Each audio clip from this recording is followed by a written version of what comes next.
लगभग 3 महीने हो गए मैं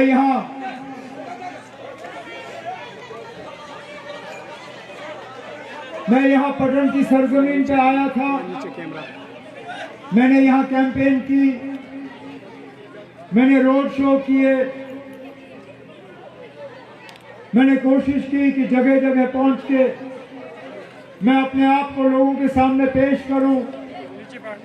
मेरी उस वक्त यही उम्मीद थी, तमन्ना थी कि मैं बारामुल्ला पार्लिमानी हल्के की नुमाइंदगी हिंदुस्तान के उस सबसे बड़े ऐवान में करूं।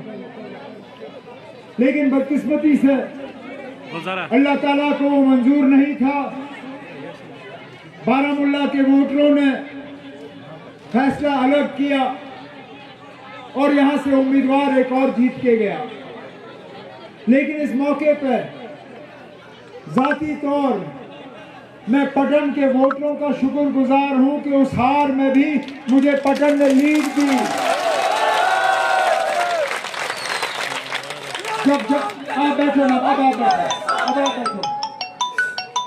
उस वक्त जज्बात की बुनियाद पे वोट मांगे गए, जज्बाती तकरीरें हुई। एक उम्मीदवार को जेल से छुड़वाने के लिए तकरीरें हुई। एक उम्मीदवार को, अब आप मेहरबानी करके खामोश रहें, एक उम्मीदवार को फांसी से बचाने के लिए वोट मांगे गए और बारामुल्ला पार्लिमानी हल्के के लोगों ने उनको वोट दिए। चलिए, बदकिस्मती से जिसको यहां से जितवाया वो पार्लियामेंट अंदर जाने के लिए जेल से छूटा नहीं।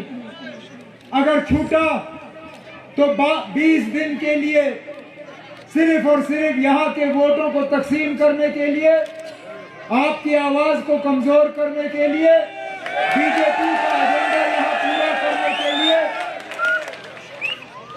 और आज मैं जरूरी समझता हूं कि यहाँ पे सिंहपुरा पटन में मैं अपने वोटरों को इस बात के लिए बाखबर करूं कि आज भी उस बारामुल्ला इलेक्शन की तरह आपके वोटों को तकसीम करने की कोशिश की जा रही है, आपके जज्बातों के साथ खिलवाड़ करने की कोशिश की जा रही है, आपके आवाज को कमजोर करने की कोशिश की जा रही है।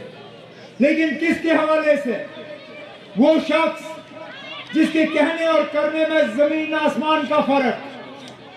आज मैं मजबूर होता हूं इन चीजों को यहां दोहराने पे, क्योंकि इनका जवाब अभी तक मुझे हासिल नहीं हुआ।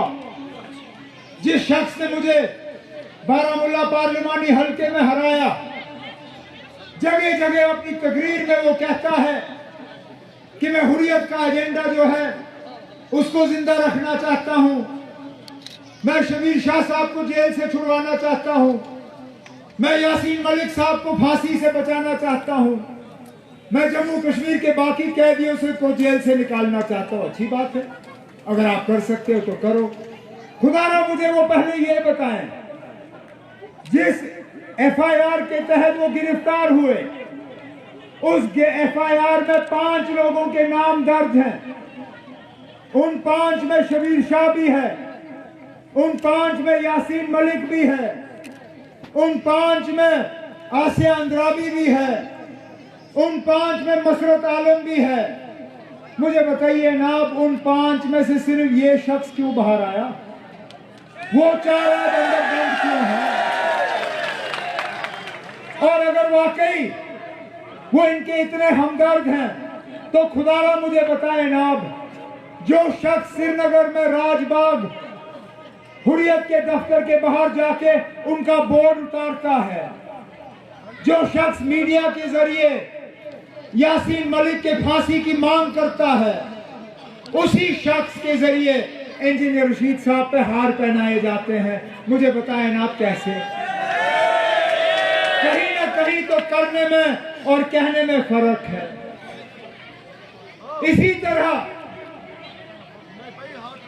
तरह अजीब अजीब तकरीरें आज तक इन 15-20 दिन में मैंने जगह जगह अपनी तकरीर के जरिए इंजीनियर रशीद साहब से एक ही सवाल पूछा मैंने कहा जनाब इंजीनियर साहब, खुदा ना खास्ता कल को अगर बीजेपी को हुकूमत बनाने के लिए 5-7 एमएलए की जरूरत पड़ी और आपके 2-3 एमएलए होंगे, आप क्या करोगे? अभी तक एक बार भी इंजीनियर रशीद साहब ने यह नहीं कहा कि मैं बीजेपी की मदद नहीं करूंगा, नहीं कहा। कहीं ना कहीं तो तार जुड़ी हुई है, कहीं ना कहीं तो अंदर अंदर से मामला पक रहा है। नहीं तो उनके लिए कितना मुश्किल है ये कहना कि इलेक्शन के नतीजों के बाद उनके उम्मीदवार जो हैं कभी बीजेपी की मदद नहीं करेंगे। आखिरकार नेशनल कॉन्फ्रेंस ने कांग्रेस के साथ इत्तेहाद क्यों किया? हमने अलायंस क्यों की? हमने वागूरा की सीट क्यों छोड़ी? क्योंकि हम चाहते थे कि जम्मू कश्मीर के लोगों को हम वाज़िया तौर ये बताएं कि इंशाअल्लाह 8 अक्टूबर को हुकूमत हम बनाएंगे बिना बीजेपी के। हम यहां बीजेपी को आने नहीं देंगे। नहीं तो यहां वो लोग हैं जिन्होंने 2014 में भी पटन के लोगों को धोखा दिया। 2014 में ये कलम दवात वाले, इन्होंने जब इलेक्शन के दौरान पटन के लोगों से वोट मांगे, उस वक्त उनका उम्मीदवार कोई और था, आज उम्मीदवार कोई और है, लेकिन मैं उस बात पर भी आऊंगा। लेकिन 2014 में जो आज सेब के नाम पे वोट मांग रहा है, 10 साल पहले तो वो कलम दवात के लिए वोट मांग रहा था। और जगह जगह उनकी तकरीर क्या थी कि बीजेपी को रोकने के लिए पीडीपी को जितवाना जरूरी है। पटन के लोगों ने उस वक्त पीडीपी के उम्मीदवार को जितवा के कामयाब किया। इलेक्शन खत्म होते ही वो पीडीपी का उम्मीदवार कहां गया? बीजेपी की गोद में।